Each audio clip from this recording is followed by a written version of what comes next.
Di tengah megahnya pegunungan Himalaya, terdapat komunitas kuno yang telah menjaga warisan budaya dan spiritualnya selama berabad-abad, suku Bhotia. Mendiami wilayah perbatasan antara India dan Tibet, terutama di negara bagian utara Han, Sikkim, dan Arunachal Pradesh, suku Bhotia merupakan salah satu kelompok etnis paling menarik di Asia Selatan, dengan akar budaya yang dalam, kepercayaan unik, serta gaya hidup yang selaras dengan alam. Nama, Bhotia, berasal dari kata, Bot, yang merupakan sebutan lama untuk Tibet. Suku ini diyakini berasal dari migrasi masyarakat Tibet yang menyeberang ke sisi selatan Himalaya, lalu menetap di India Utara. Mereka memiliki kedekatan budaya dan linguistik dengan bangsa Tibet, dan banyak di antara mereka masih menggunakan dialek Tibeto-Burman dalam kehidupan sehari-hari. Suku Bhotia tidak bersifat homogen, mereka terbagi dalam beberapa subkelompok, seperti Johari, Dharmiya, Biansi, dan Sauka. Masing-masing kelompok menempati lembah-lembah tinggi yang terpencil, namun tetap menjaga hubungan satu sama lain melalui perdagangan, perkawinan, dan ritual adat. Secara historis, Bhotia dikenal sebagai pedagang lintas batas yang andal. Mereka memainkan peran penting dalam jalur sutra India-Tibet, memperdagangkan wol, garam, teh, dan bahan-bahan eksotis antara Tibet dan dataran India. Meskipun hubungan dagang lintas batas terhenti pasca konflik India-Tiongkok tahun 1962, semangat wirausaha suku ini tetap hidup. Sebagian besar Bhotia kini bermata pencaharian sebagai petani dan penggembala. Mereka memelihara yaks, domba, dan kambing, serta menanam tanaman dataran tinggi seperti jelai, kentang, dan gandum. Di beberapa wilayah, pariwisata budaya dan ekowisata menjadi sumber penghasilan baru. Budaya Bhotia merupakan perpaduan harmonis antara unsur animisme, Buddha Vajrayana terutama di Sikkim dan Hindu. Mereka sangat menghormati alam, memandang gunung, sungai, dan hutan sebagai tempat tinggal roh-roh leluhur. Upacara tradisional seperti Nanda Devi Rajat Yatra di Utara Han, dan perayaan Losar Tahun Baru Tibet menjadi bagian penting dari kehidupan spiritual mereka. Pakaian tradisional Bhotia terbuat dari wol tebal, dirancang untuk menahan dingin ekstrim. Kaum pria biasanya mengenakan cuba, sedangkan perempuan memakai gaun warna-warni yang dihiasi perhiasan perak khas Himalaya. Modernisasi, perubahan iklim, dan migrasi generasi muda ke kota menjadi tantangan besar bagi kelestarian budaya Bhotia. Banyak bahasa lokal mereka kini terancam punah, dan ritual-ritual lama mulai ditinggalkan. Meski demikian, ada upaya aktif dari pemerintah dan LSM lokal untuk mendokumentasikan bahasa, cerita rakyat, dan kerajinan tangan mereka. Pendidikan dan pariwisata berkelanjutan menjadi kunci pelestarian identitas Bhotia. Komunitas ini memiliki potensi besar untuk menjadi model kehidupan berkelanjutan yang berpijak pada kearifan lokal. Suku Bhotia bukan hanya penjaga pegunungan, tetapi juga penjaga nilai-nilai luhur yang menekankan harmoni antara manusia dan alam. Di tengah dunia yang terus berubah, kisah dan cara hidup mereka menjadi cermin kebijaksanaan yang layak dipelajari dan dilestarikan. Bagi Bhotia, gunung bukan sekadar bentang alam, melainkan entitas hidup yang punya kehendak dan emosi. Mereka percaya bahwa pendakian atau bunyi bising bisa mengganggu roh gunung dan menyebabkan longsor atau badai salju. Karena itu, banyak daerah suci di Himalaya dilarang dimasuki tanpa ritual permohonan izin khusus. Bahkan para pendaki modern sering diminta menghormati tradisi ini oleh tetua adat. Dulu, saat perdagangan lintas Himalaya masih berlangsung, para Bhotia menggunakan bentuk bahasa rahasia yang hanya dimengerti oleh pedagang antar lembah. Bahasa ini tidak pernah diajarkan secara terbuka dan diwariskan hanya kepada anak laki-laki dalam keluarga pedagang. Tujuannya adalah untuk melindungi strategi dagang dan menjaga kerahasiaan nilai tukar. Beberapa desa di perbatasan Sikkim dan Tibet menyimpan kisah tentang jasad tokoh spiritual yang tidak membusuk selama puluhan bahkan ratusan tahun. Meskipun tidak semua bisa dibuktikan secara ilmiah, beberapa laporan menyebut adanya jasad yang mengering secara alami di gua-gua terpencil, tanpa proses mumifikasi modern.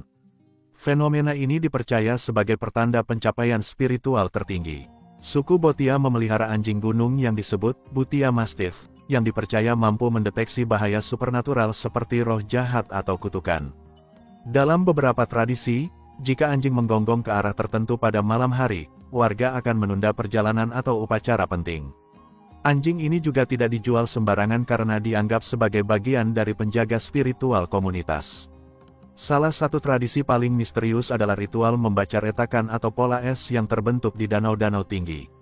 Para tetua bisa memprediksi hasil panen, datangnya wabah, bahkan nasib seseorang dari bentuk es yang membeku di permukaan danau suci seperti Rupkun. Ilmu ini disebut Xingzi dalam dialek lokal, dan diwariskan secara turun-temurun. Beberapa biksu dan tetua Bhotia dikenal memiliki kemampuan melakukan trulhor, yaitu teknik meditasi yang memungkinkan mereka melepaskan roh untuk menjelajahi tempat lain. Cerita dari masyarakat lokal menyebutkan bahwa para tetua bisa mengetahui kejadian di desa lain tanpa pernah pergi ke sana. Meskipun terdengar mistis, praktik ini masih dilatih secara tertutup oleh komunitas spiritual tertentu. Cerita-cerita di atas bukan hanya folklore, tetapi bagian dari identitas suku Bhotia yang hidup berdampingan dengan alam dan dunia gaib. Banyak dari mereka tidak suka jika adat istiadat ini disebarluaskan tanpa pemahaman yang mendalam, karena takut disalahartikan atau dikomersialisasi secara berlebihan.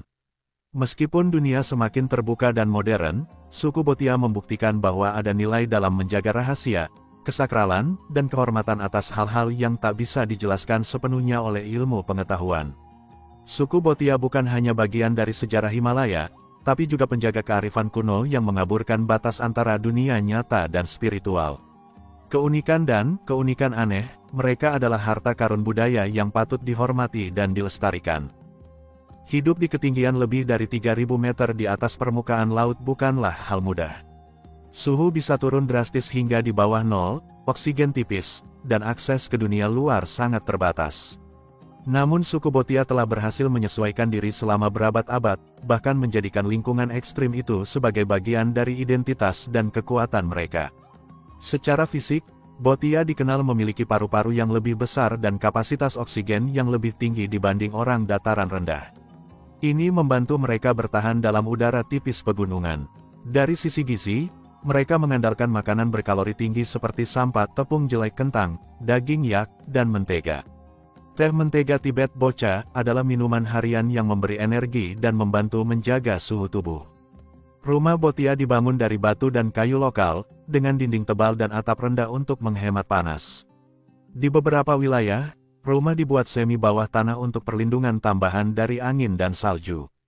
Uniknya, teknik pembangunan mereka tahan gempa secara alami karena fleksibilitas struktur dan fondasi yang menyatu dengan tanah berbatu. Di wilayah terpencil, solidaritas adalah kunci. Komunitas Bhotia sangat mengandalkan gotong royong, namdan, terutama saat menanam, memanen, atau membangun rumah.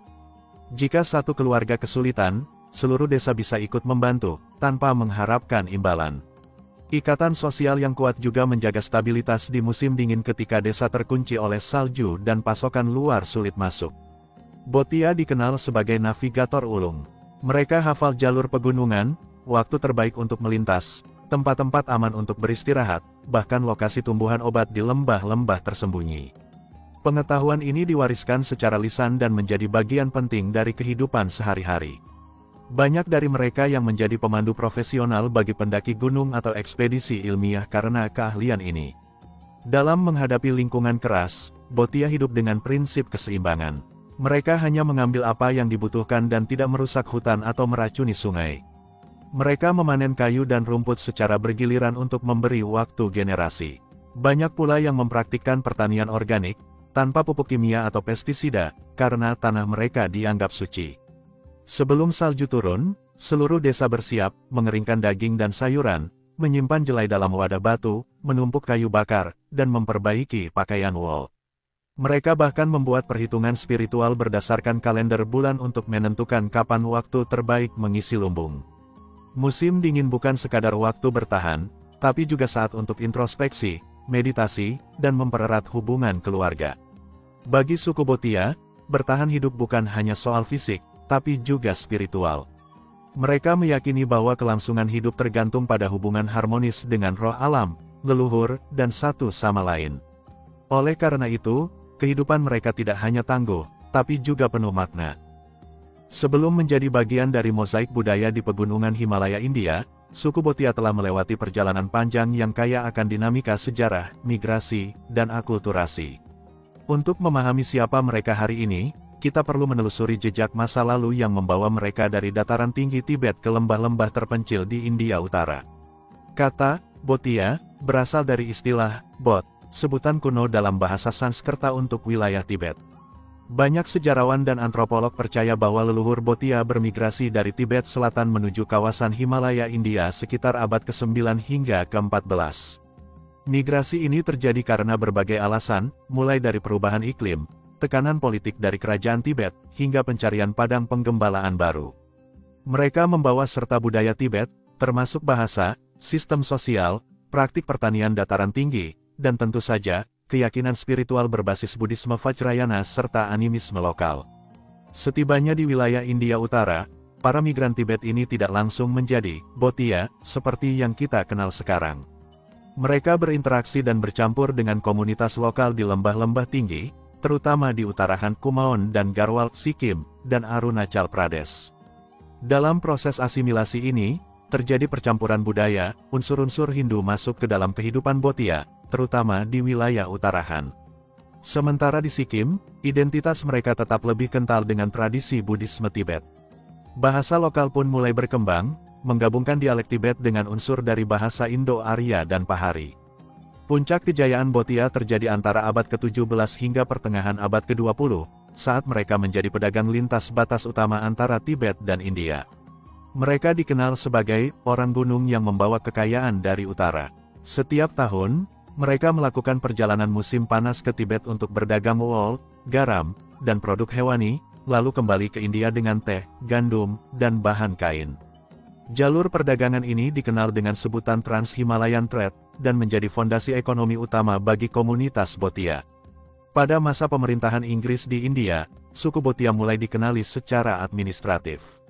Mereka dikategorikan sebagai Scheduled Tribes, suku terdaftar, yang memberikan mereka status hukum khusus, termasuk hak atas tanah dan akses ke program sosial. Namun, kolonialisme juga membawa dampak negatif, beberapa jalur perdagangan dikontrol, dan hubungan dengan Tibet mulai dibatasi. Konflik perbatasan antara India dan Tiongkok pada tahun 1962 menjadi titik balik yang drastis. Jalur perdagangan tradisional ditutup secara permanen, membuat banyak keluarga Bhotia kehilangan mata pencaharian utama mereka. Sebagian besar komunitas pun terpaksa beradaptasi menjadi petani lokal atau menggantungkan hidup pada program pemerintah. Namun, trauma kehilangan koneksi dengan Tibet, yang juga berarti terputus dari akar budaya mereka, masih terasa hingga kini. Hari ini, meski banyak tantangan modern seperti urbanisasi dan perubahan iklim, suku Bhotia berjuang keras untuk mempertahankan jati diri mereka. Lewat pendidikan, dokumentasi budaya, dan pariwisata budaya, generasi muda mulai mempelajari kembali bahasa, ritual, dan sejarah leluhur mereka. Banyak pula upaya untuk menghidupkan kembali hubungan spiritual dengan Tibet secara simbolis, meski batas negara telah membatasi interaksi fisik. Sejarah suku Bhotia adalah kisah adaptasi luar biasa, dari punggung Tibet, melalui lembah India, menuju zaman modern yang penuh tantangan. Mereka bukan hanya pewaris budaya kuno, tetapi juga jembatan hidup antara dua peradaban besar, India dan Tibet.